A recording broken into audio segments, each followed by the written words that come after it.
Tonight on SUTV News, the devastation in Las Vegas took the world by surprise. It affected areas all over the country, including right here at home. That and more, right now.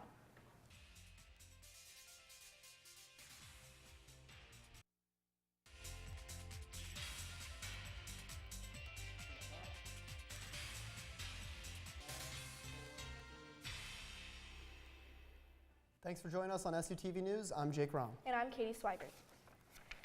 The shooting in Las Vegas is now the deadliest in modern American history. Sunday's shooting impacted families from around the country, including the small town of Shippensburg. Marshall Keeley has more. We warn you, some of the images are graphic.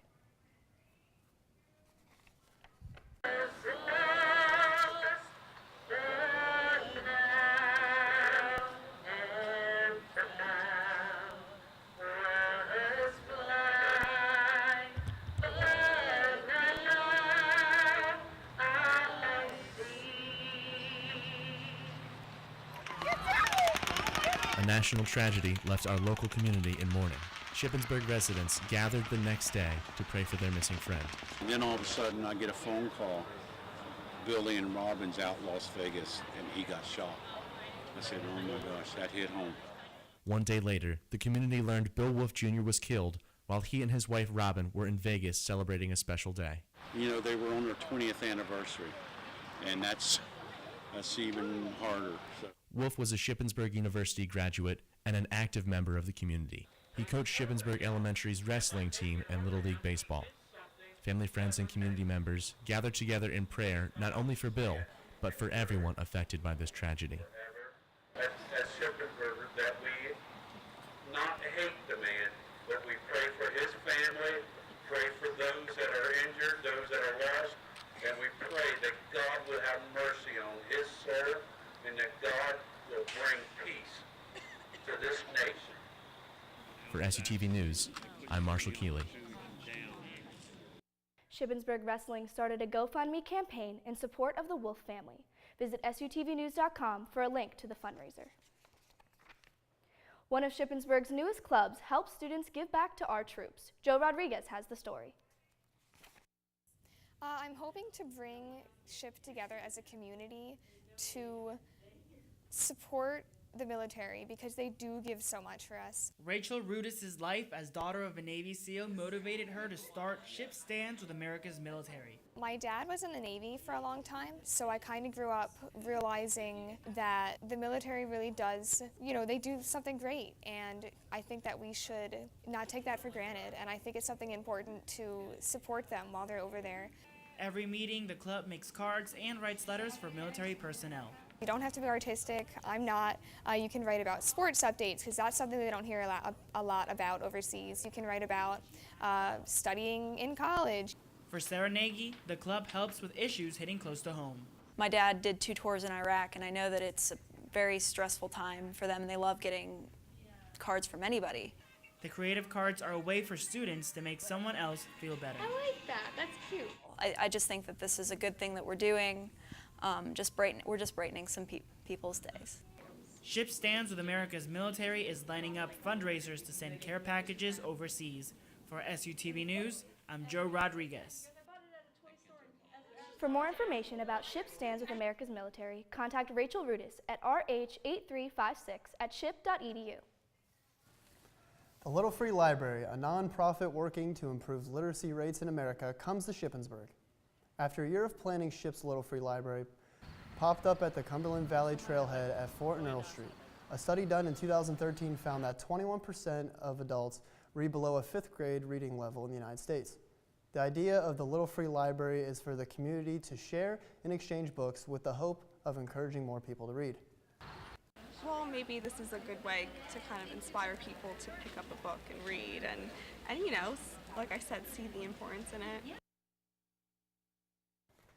You can build your own Little Free Library or purchase one through the organization. For more information, go to SUTVnews.com. The development of the rail trailhead is right on track. Marshall Keeley has the story. My office is 100 yards away from where this railroad car has been sitting for 30 years, abandoned and forgotten, a diamond in the rough. The Cumberland Valley Rail Trailhead has its centerpiece.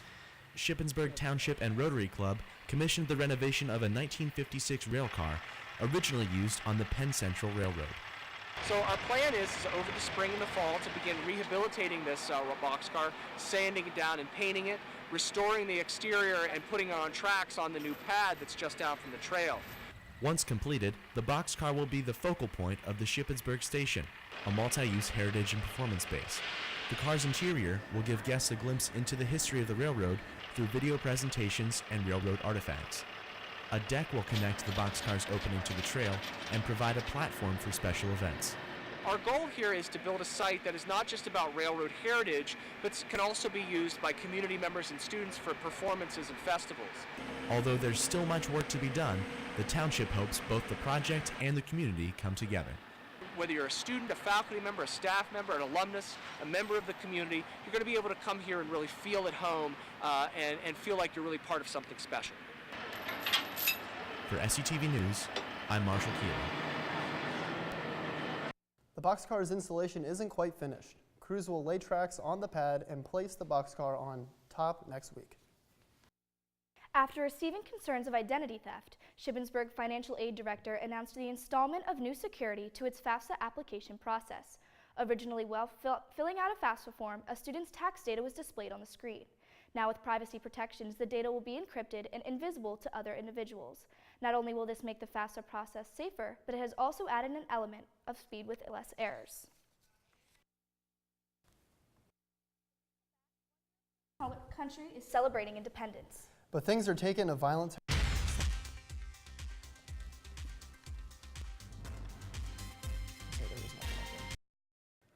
The suspected killers of a North Korean leader made a big decision in court this week. With more on that and other events from around the globe, here's Madeline with the World News. In Spain, Catalonia declared it will be a matter of days before the region becomes independent. On Sunday, 90% of voters in Catalonia voted to secede from Spain. The vote sparked violence involving national police. The Catalan president, Carles Puigdemont, said his government would act at the end of this week or the beginning of next. Meanwhile, Spain's king expressed concern, saying the split will put the economic and social stability of Catalonia and Spain at risk. The president of the European Commission, Jean-Claude Juncker, has invited Eurosceptics to dinner in order to preserve unity after Brexit. Last month, the president said the United Kingdom would regret leaving the European Union. Juncker shared his insights for the EU's future and how to keep the remaining 27 member states together during this period. In Malaysia, 2 women suspected of murdering Kim Jong-nam arrived at court on October 2nd. Siti Asia and Don T. Wong could face the death penalty if found guilty of killing the eldest son of former North Korean leader Kim Jong-il. Kim was poisoned at the Kuala Lumpur International Airport in February. The women were seen on security footage walking behind Kim and rubbing their hands on his face. The father of one of the suspects claimed she was being used to commit the crime. The women pleaded not guilty Monday morning. In Iraq, former President Jalal Talabani died at the age of 83. He was the country's first non-Arab Kurdish president. Talabani was elected to the head of state at the start of the U.S.-led invasion in Iraq. He served as president from 2005 to 2014 and aided in the creation of a new constitution to strengthen the Kurdish region in Iraq. His death came a week after Iraqi Kurds voted to secede from Iraq in a controversial referendum. That's it for World News. See you next time. Homecoming is quickly approaching. When we come back in entertainment, we have all the events you don't want to miss out on. So the weather seemed pretty nice this week, and then I'm on my way over here, and it starts to rain. Well, Lila Birdie told me we're going to have great weather this weekend. Let's go over to Kyla with the weather. Looks like fall weather isn't coming anytime soon. Tonight, we'll be getting some well-needed rain, expect thunderstorms, and a low of 60. Tomorrow will be partly cloudy and a high of 80. And for the 5-day, Saturday will be a hot day for a football game where the Raiders take on Westchester. Expect a high temperature of 85. Sunday will be wrapping up the weekend with a high of 82. Monday, Tuesday, and Wednesday, expect showers and temperatures in the high 70s. Have a great weekend. Now let's take it over to Christy.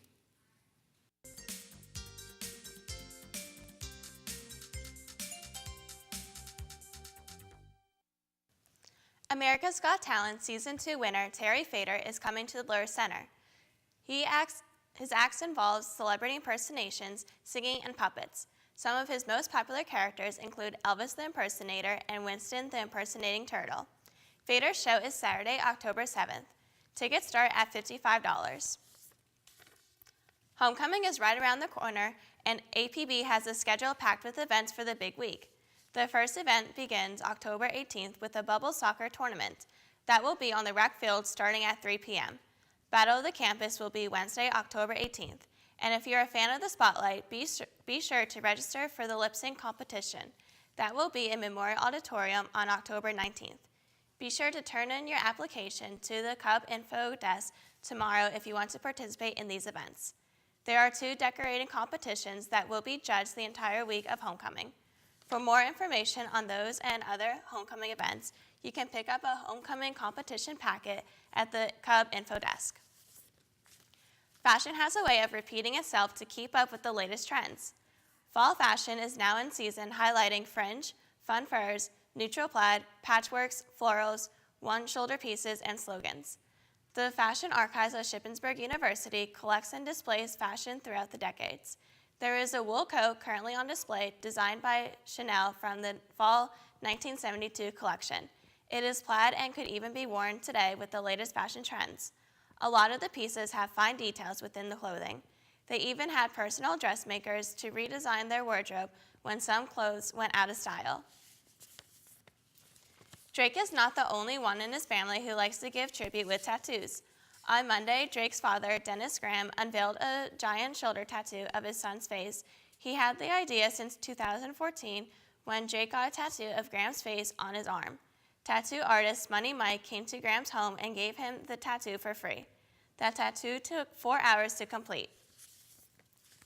This past Sunday, 58 people were killed and 515 were injured at Jason Aldean's concert in Las Vegas.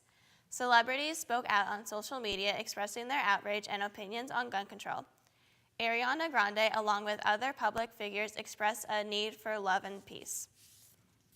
The Fifth Harmony concert in Argentina when she was rushed up on stage to help Fifth Harmony member Dina Jane. The singer ran on the stage to give Jane a piece of material after a wardrobe malfunction, but was removed immediately by security. Moments after, the performers brought her back on stage to finish out the song.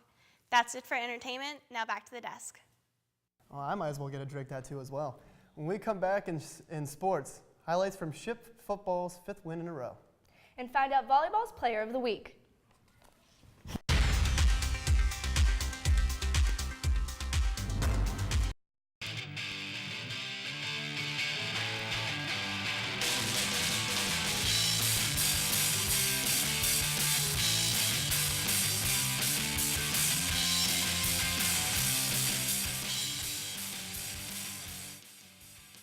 Back home after 3-0 on the road, the Red Raiders took on Lock Haven University Saturday. Bernadette Koff has the highlights.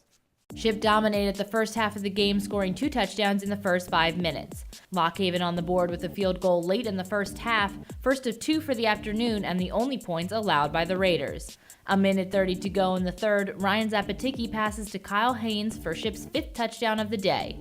Ship will add another one early in the fourth with a 4-yard rush from Colin McDermott, his second of the afternoon, capping off the Raiders' defeat of Lock Haven 37-6. For SUTV Sports, I'm Bernadette Koff. The Red Raiders look to keep their undefeated record this Saturday when they take on Westchester. You can watch it live right here on Campus Channel 82 or Comcast Channel 21. Coverage begins at 12:45. Shippensburg sophomore Samantha Weber was named Pennsylvania State Athletic Conference Central Athlete of the Week on Tuesday. Weber had a big weekend, recording 25 kills, a .352 hitting percentage, and 6 blocks over 2 wins against Edinboro and Slippery Rock. Weber credits her teammates for her success. But I definitely couldn't have done it without my team. I mean, we have an amazing freshman setter that just came in, and she's doing a great job distributing the ball. We also have an amazing back row who's given me the opportunities to get as many kills as I can be. Weber is the 3rd consecutive Raider to earn the PSAC's weekly award for volleyball, joining teammates Morgan DeFloria and Kendall Johnson. The Raiders are back Friday at 7 to host East Stroudsburg at Higas Fieldhouse. Shippensburg women's field hockey team defeated Westchester University on the road in a closely contested match 3-2. Senior Madison Scar opened the scoring with a goal with 10 minutes left in the first half to lead Westchester 1-0. The Raiders would continue to control the match goals, with goals coming in the second half from Brooke Scheibele and Jasmine Petrantonio. With the win, Shippensburg is now ranked first in the country in all of D2 and will travel to Slippery Rock this Saturday to try and win their 8th consecutive game. Well, that's it for sports. Let's head back to the desk.